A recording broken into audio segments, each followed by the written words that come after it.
화목하게 하는 힘이라는 제목으로 말씀 전할 때에 많은 은혜 받으시기 바랍니다. 오늘의 핵심 주제는 성령의 능력으로 예수님의 발자취를 따르자. 성령의 능력으로 예수님의 발자취를 따르자입니다. 오늘 사도 바울은 믿지 않는 사람들이 많은 이 세상 속에서 믿는 자들이 어떻게 살아야 하는지를 우리에게 말해주고 있습니다. 마치 도덕책 중에서도 가장 힘든 윤리들을 얘기하고 있는 것 같아요. 예수님을 왕으로 섬기는 이 하나님 나라에서는요, 우리가 그렇게 사는 게 힘들지 않을 거예요. 왜냐하면 다 하나님의 말씀에 순종하는 사람들이고 또 순종하지 못했을 때는 회개하는 사람들이기 때문에 힘들지 않을 텐데, 이 땅은 그렇지 않잖아요. 이 땅은 하나님의 피조물인데도 불구하고 예수님을 왕으로 섬기지 않는 사람들이 더 많습니다. 우리나라만 해도 그래요. 우리나라만 해도 믿는 자들은 10명 중에 한두 명이죠. 그리고 그나마 지난 10년 동안 감리교인만 34만 명이 감소했다는 겁니다. 제가 이번 주 화요일에 신년 할애회 때 갔더니 김성복 감독님 그렇게 얘기하세요. 우리가 할 일은 기도밖에는 없다. 할 수 있는 건 기도밖에 없으니까 이번 사순절 특별 새벽 기도 기간을 정해놓고 함께 기도하자, 이 얘기를 하시면서 이 말씀 해주셨어요. 10년 동안 감리교인만 34만 명이 줄었다고. 물론 이 중에는 돌아가신 분들도 계실 거예요. 그리고 다른 교단으로, 감리교 말고 다른 교단으로 이제 임명해 가신 분들도 분명히 계실 거예요. 그렇지만 대부분의 분들이 교회를 떠나고 또 예수님을 떠난 사람들이라는 거 분명합니다. 진리이신 예수님을 모르는 사람들이 많은 이 세상에서 우리 믿는 사람들은 어떻게 해야 할까요? 이 질문에 대한 대답을 오늘 사도 바울이 우리에게 말해주고 있는 겁니다. 우리 믿는 자들의 공동체는 세상에서 아주 작은 부분을 차지해요. 기독교 역사 속에서 우리는 항상 박해와 핍박을 받았습니다. 그것을 이상하게 생각할 필요가 없어요. 왜 우리 믿는 자들은 항상 박해받고 핍박받을까? 우리가 뭘 잘못했다고 그럴까? 그렇게 생각할 수 있는데요. 우리는 그렇게 박해받고 핍박받는 삶을 계속 살아왔어요. 왜냐하면 우리가 세상 속에서 구별된 삶을 살아서 그렇습니다. 거룩한 삶을 살아서 그래요. 로마 제국 시대는 어때요? 황제를 신으로 섬겼던 시대예요. 그런데 우리는 황제를 신으로 섬길 수 없잖아요. 목에 칼이 들어와도 우리는 황제가 신일 수는 없잖아요. 우리는 예수님만을 왕으로 섬긴다고 고백했고, 그래서 많은 분들이 순교했습니다. 또 예수님의 복음을 전하지 말라고 할 때 우리는 목숨을 걸고 복음을 전했어요. 우리나라에서만 해도 조상신 섬기는 거 거절하고 제사 안 지냈다가 얼마나 많은 또 우리 믿음의 선진들이 또 순교했습니까? 또 신이 없다고 말하는 공산주의에 맞서서 죽임당한 사람들은 또 얼마나 많고요. 사도 바울은 예수님의 말씀과 그분의 행동을 본받아서 이 세상 속에서 악에 대해서 선으로 반응하라고 권면하고 있습니다. 예수님의 말씀이에요. 마태복음 5장에서 너희 원수를 사랑하며 너희를 박해하는 자를 위하여 기도하라, 이렇게 말씀하셨어요. 오늘 사도 바울은 예수님의 이 말씀과 동일하게 행하라고, 이 본문 전체가 그 얘기예요. 이거를 마태복음 5장 말씀 주해한 거죠. 너희 원수를 사랑하며 너희를 박해하는 자들을 위하여서 기도하라. 심리학자들은 그렇게 얘기해요.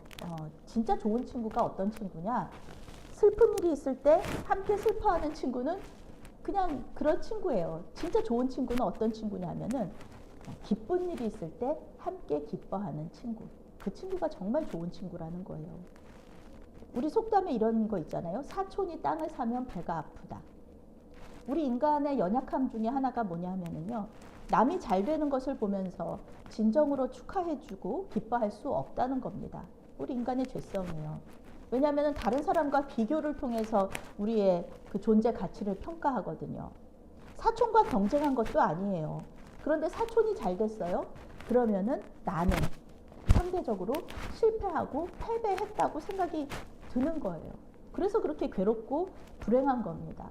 나는 나고 사촌은 사촌이다, 이렇게 생각하고 사촌 잘 된 거 너무 잘 됐어, 땅 산 거 너무 잘 됐어, 너무 축하해, 이렇게 말하는 게 좋은 일이죠. 좋은 사람이죠. 그런데 괴롭고 불행하다는 거예요. 예수님께서 나를 사랑하시고 나를 대신해서 죽으셨다는 것을 마음 깊이 믿는다면 우리는 세상 누구도 부러워할 사람이 없어요. 그런데 우리 마음속에서는 뭔가 사촌이 땅을 사고 다른 사람들이 좋은 일이 생기면 왠지 공평하지 못하다는 생각이 드는 거예요. 공평하지 못하다. 나는 이렇게 애쓰고 힘쓰는데 왜 나한테는 그런 좋은 일이 있지 않을까 하면서 그 좋은 일이 생긴 사람에게 정말 진정으로 축하해 줄 수 없는 것. 그 우리 인간의 죄성인데 오늘 성경은 그렇게 하지 말아라. 이 믿지 않는 세상 사람들 속에서 우리 믿는 자들은 그들과는 달라야 된다. 우리는 그 사람들을 비교하고 평가하는 것에 의미를 두지 말고 즐거워하는 사람과 즐거워하고 우는 자와 함께 울어라 말씀하고 계세요. 하나님께서는 우리에게 감정을 주셨어요. 희노애락의 감정을 주신 거예요. 그것은 우리의 삶에 필요하기 때문에 그래요.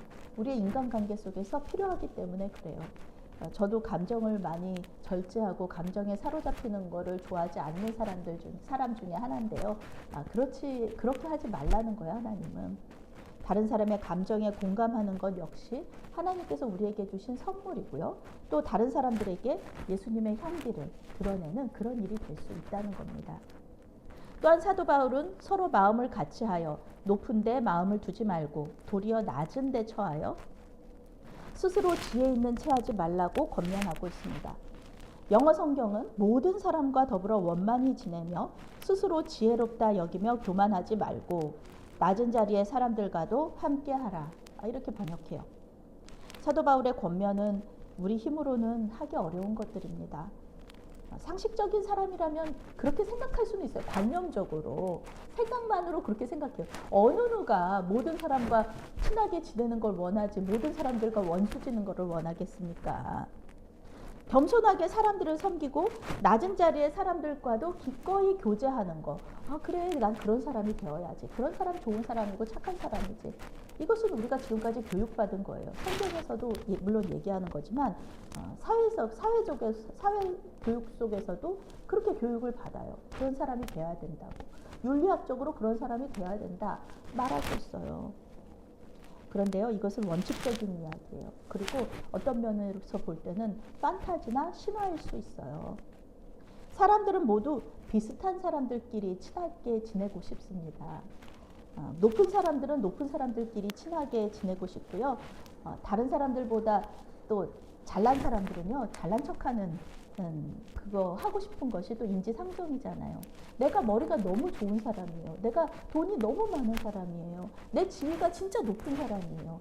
그런 사람들이 이렇게 낮은 자리에 있는 사람들하고 친하게 지내고 교제하고 그리고 또 이렇게 잘난 척하지 않는 것은 쉽지 않습니다. 겸손한 사람들이 사회에서 칭찬받고 성공하는 것이 사실이에요. 그런데 그들이 칭찬받는 이유는 물론 그분들이 훌륭해서 칭찬받을 만한 사람이지만 그만큼 그런 사람들이 드물기 때문에 그렇기도 합니다. 저 미국에 이번에 갔을 때 한인교회 몇 군데 한인교회를 갔는데 그 중에 한 교회를 들를 일이 있었어요. 그런데 거기는 여성교회 권사님들, 집사님들이 좀 둘로 분열이 돼 있어요.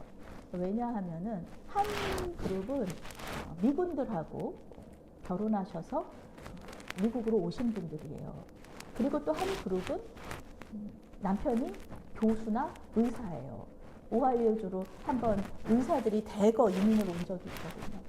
그러니까 이민 오신 분들인데 그분들은 의사나 교수 사모님들이신 거예요. 이 두 그룹으로 나눠져 있어요. 주님의 몸된 교회를 섬기는 한 지체고 또 하나님 아버지를 모시는 한 형제 자매로서 갈등하고 분열될 필요가 없는데 우리 안에는 분명히 갈등과 분열이 있다는 겁니다. 그러니 믿는 사람들 안에도 이런 지위나 이런 사회적 신분 때문에 갈등하고 분열이 있는데 이 믿지 않는 사람들하고 같이 있는 사회 속에서 우리는 어떨 것입니까? 오죽하겠습니까? 사도 바울은 이 모든 사실을 모르는 것이 아니에요. 사도 바울 자체가 사실은 상류층이죠. 사도 바울 자체가 로마 시민권자였고요. 공부 많이 한 사람이었잖아요. 그런데 그 사도 바울은 자기 동역자들 보면은 신분 낮은 사람들하고도 함께 했거든요. 사도 바울은 우리 힘으로는 이 일을 할 수 없다는 것을 알고 있었어요. 그래서 계속 얘기하는 게 믿음, 성령의 능력, 예수의 영 이런 얘기 계속하고 있잖아요. 십자가의 능력, 십자가 복음 이런 얘기하고 있잖아요. 우리 힘으로 할 수 없다는 거를 계속 말하는 거예요. 예수님 본받아야 된다. 그런데 우리 힘으로는 예수님 본받지 못한다. 성령의 능력이 있어야 된다. 하나님의 은혜가 있어야 된다. 말하는 거예요. 우리 믿는 자들이 다른 사람들과 구별되는 이유는 단순히 선하고 윤리적인 삶을 살기 때문에 그런 것은 아닙니다. 믿지 않는 사람들 중에서 얼마나 착한 사람들이 많은데요.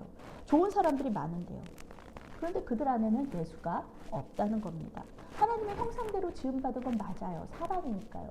그런데 그 안에 예수가 없다. 예수님처럼 살아야 할 이유가 그 사람들한테는 없어요.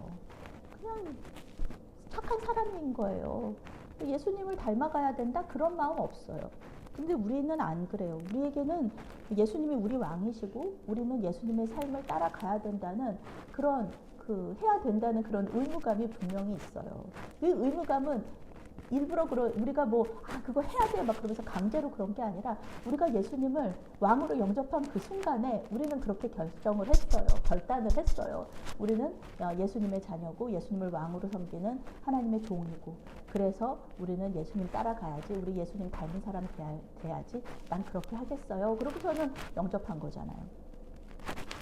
사도 바울은 악을 악으로 갚지 말고 선한 일을 도모하라고 계속해서 얘기하고 있어요.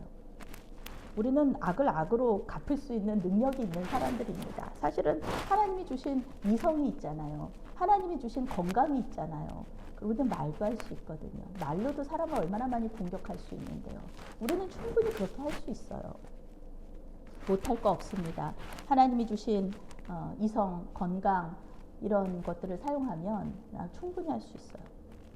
그런데요, 하나님은 선하신 분이고요. 우리도 선하게 살기를 원하십니다. 악을 행하면은요, 우리 역시 악해져요. 하나님께서 우리를 선하게 창조하셨는데 악하게 살 필요가 있을까? 사도 바울은 할 수 있거든 모든 사람과 더불어 화목하라 이렇게 권면하고 있습니다. 이 말씀을 준비하면서 어떤 한 이야기가 떠올랐어요. 우리 권사님 아시지만 제가 이제 촛불 또 선교 트리니티 목사님들과도 교제를 나누면서 기도를 해요. 그 중에 한 분한테 어떤 그 교회의 권사님이 이렇게 찾아오셨다는 거예요. 그러시면서 그 목사님한테 내가 지금 너무너무 괴롭다고 그러시면서 이 말씀하시는 거예요. 시어머니가 시집살이를 너무 시키셔요. 너무 힘들어요. 그런데 말씀이 자꾸 발목을 잡는 거예요. 할 수 있거든 모든 사람과 평화하라. 이 말씀이 자기한테 너무 힘든 거예요. 그러면은 이제 어머니와도 화목해야 되잖아요. 모든 사람과 할 수 있거든 모든 사람과 화목하라, 평화하라 그랬으니까 시어머니와도 평화를 해야 되는데 자기가 아무리 노력을 해도 자기가 아무리 어머니를 사랑으로 섬겨도 그 어머니가 그 사랑을 받지를 않고 계속해서 괴롭히신다는 거예요. 그래서 도저히 어머니와 화해를 할 수가 없고 화목할 수 없고 또 평화할 수가 없어서 내가 지금 너무 괴롭다. 그 말씀을 하셨다는 거예요. 이런 말씀에 순종하지도 못해서 너무 괴롭다 상담을 요청하신 겁니다. 그때 목사님이 이렇게 말씀하셨어요. 말씀하셨다고 해요. 할 수 있거든 이라는 말을 좀 묵상을 해봐라. 할 수 있거든 이라는 말을. 그게 할 수 있다는 말이겠느냐 할 수 없다는 말이겠느냐 이 말씀을 하셨다고 해요. 우리 힘으로는 할 수가 없다. 사람은 아무리 노력해도 할 수 없다는 것. 우리 힘으로는 모든 사람과 평화할 수 없다는 것. 아무리 노력하고 애쓰고 물론 우리는 노력하고 애써야 됩니다. 말씀에서도 그렇게 했으니까 노력하고 애쓰지만 그렇지만 우리는 할 수가 없으니 주님께 맡기고 주님께서 그 방법을 어떻게 해주시고 길을 열어주시는 대로 따라가라. 이렇게 목사님 말씀하셨을 때 이 권사님이 그 죄책감에서 자유로워져서 돌아가셨다는 이 이야기를 들었어요. 그렇습니다. 사랑은 우리 힘으로 되는 게 아닙니다. 모든 사람과 평화하는 것은 사랑하라는 말씀이시잖아요. 그리고 이 사랑은 하나님의 속성이기 때문에 우리가 사랑할 때 하나님을 더 알게 되고 다른 사람들도 또 하나님을 알 수 있는 그런 기회가 되는 거죠. 하나님께서 주시는 능력으로 사랑할 수 있는 거죠. 우리 힘으로는 사랑도 안 됩니다. 사도 바울은 사랑하는 로마 교회 성도들에게 원수를 갚지 말고 하나님께 맡기라고 말하고 있어요. 이 말씀은 구약과 신약이 동일하게 얘기하는 거예요. 원수 갚는 일은 우리의 일이 아니라 하나님의 일이라는 겁니다. 계속해서 사도 바울이 얘기하고 있어요. 복수가 딱 앞에 있어요. 복수가. 그럴 때 우리는 두 가지 길을 선택할 수 있습니다. 우리 힘으로 내가 가진 능력으로 복수하는 것. 그리고 하나는 복수하지 않고 하나님께 맡기는 것. 하나님께 복수하달라는 복수하는 일을 맡겨드리는 것. 그 두 가지 중에서 하나를 선택할 수 있어요. 복수라는 단어 자체가 그렇습니다. 복수라는 말이 선한 말은 아니잖아요. 어떤 사람이 난 그 사람한테 복수할 거야 그랬을 때 그게 선한 일이 아니라 악한 일인 거예요. 악이라는 그 뉘앙스가 그 복수라는 단어 안에 들어 있다는 겁니다. 악에 대해서 악으로 갚는 것을 전제하고 있어요. 어느 누구가 악을 선으로 갚겠습니까? 오죽하면은 눈에는 눈, 이에는 이라는 법조항이 있을까요? 한 대를 맞으면은 두 대로 갚아주는 것이 그게 복수잖아요. 한 대 맞았다고 한 대만 때리는 게 그게 우리 사람은 그게 안 되잖아요. 그것이 우리 인간의 죄성이면서 연약함입니다. 그러니까 성경은 복수를 하나님께 맡기라고 하는 거예요. 한 대 맞았고 뭐 눈에는 눈, 이에는 이 이렇게만 한다 그러면은 뭐 페어하겠죠, 공정하겠죠. 그렇지만 우리는 절대 그럴 수 없거든요. 오늘 사도 바울은 원수에게 복수하기 가장 쉬운 때가 있다. 그럴 때가 온다. 하나님께서 그 원수를 연약하게 만드실 때가 있을 거예요. 그런데 그때 원수가 어려움에 처하고 연약해졌을 때 오히려 반대로 원수를 돌봐주라고 말하고 있습니다. 내 원수가 줄이거든 먹이고 목마르거든 마시게 하라. 우리가 스스로 원수 갚지 않는 이유 중에 하나가 원수가 나보다 너무 강할 때 스스로 원수 갚을 수 없어요. 원수가 너무 강해요, 저보다. 그래서 내가 원수 갚을 수가 없어요. 그럴 때는 우리 원수 못 갚죠. 원수 갚고 싶지만. 그런데 오늘 말씀에서 이 원수는 어때요? 다 망했어요. 다 망했어요. 하나님께 심판받아서일 수도 있고 자기가 스스로 잘못된 선택을 해서 그럴 수도 있어요. 다 망했어요. 그래가지고 너무 배고프고 목마른 그런 상태예요. 쉽게 복수할 수 있는 상태가 된 겁니다. 이럴 때 우리가 복수하고 싶을 때 충분히 복수할 수 있는데 이때 복수하지 말고 주님은 이 원수를 돌보라고 말씀하세요. 왜일까요? 숯불을 머리에 올려놓는 것과 같다. 무슨 뜻이냐면은 그 원수에게 회개의 기회를 주라는 말씀이세요. 회개의 기회를 주라. 물론 사도 바울은 비둘기처럼 순결하고 뱀처럼 지혜로우라는 권면도 하고 있어요. 우리는 이 악한 사람들을 대할 때 성령의 인도하심 따라야 돼요. 잘못하면은 우리가 그 악한 사람한테 더 큰 악을 받을 수 있기 때문에 우리는 또 우리 자신을 보호할 필요가 있잖아요. 그래서 주님께서 주시는 지혜를 따라 해야 되는데 그래도 하나님은 아무리 악한 사람이라도 그 사람에게 회개할 기회를 주시는 거예요. 우리를 통해서. 우리를 통해서 그 사람이 회개할 기회를 주시는 거예요. 그때 우리는 주님의 말씀에 순종할 수 있는 거죠. 악을 선으로 갚는 그런 기회가 흔치 않습니다. 원수가 이렇게 연약해질 때가 흔치 않아요. 그렇지만 우리에게 그 기회가 주어졌고 하나님께서 그 길을 열어주셨다 그러면은 우리는 그 악을 선으로 갚을 수 있어야 된다. 그 선택을 할 수 있어야 된다라고 오늘 사도 바울이 얘기하는 겁니다. 악에게 지지 말고 선으로 악을 이기라. 복수하는 것은요, 내 힘으로 복수하는 것은 악에게 지는 것이에요. 성경은 그렇게 말해요. 복수하는 것은 악에게 지는 것이다. 그리고 원수에게 회개의 기회를 주는 것이 선으로 악을 이기는 것이다 라고 말해요. 악을 악으로 갚는 것은요, 속은 시원할 수 있어요. 그런데 악으로 상처받은 또 우리 자신이 있거든요. 상처 위에 또 상처를 또 붓는 거예요. 그렇게 우리 자신을 괴롭게 하는 거예요. 또 우리 예수 믿는 사람들은 또 어때요? 또 죄책감 속에서 또 헤어나오지 못할 수도 있어요. 하나님께서 그렇게 말씀하셨는데 나는 또 원수를 갚았네 이러면서 또 하나님과 멀어질 수 있는 어떤 계기가 될 수도 있거든요. 복수는 하나님께 맡기고 우리는 우리의 믿음의 여정을 계속하시기를 바랍니다. 우리 힘으로는 모든 사람과 평화할 수 없다는 것, 그것을 고백하시면서 주님께서 주시는 능력으로 다른 사람들을 친절하게 대하시고 또 이 세상에서 그런 사람들 친절하게 대하는 것을 통하여서 많은 사람들이 우리를 보면서 예수님을 만나시게 되기를 예수님의 이름으로 축원합니다. 아멘. 사랑의 하나님, 우리 힘으로 할 수 없는 일을 하나님의 능력을 힘입을 때 할 수 있음을 고백합니다. 주님을 닮아가고자 하오니 주님 도와주시옵소서. 예수님의 이름으로 감사하며 기도합니다. 아멘.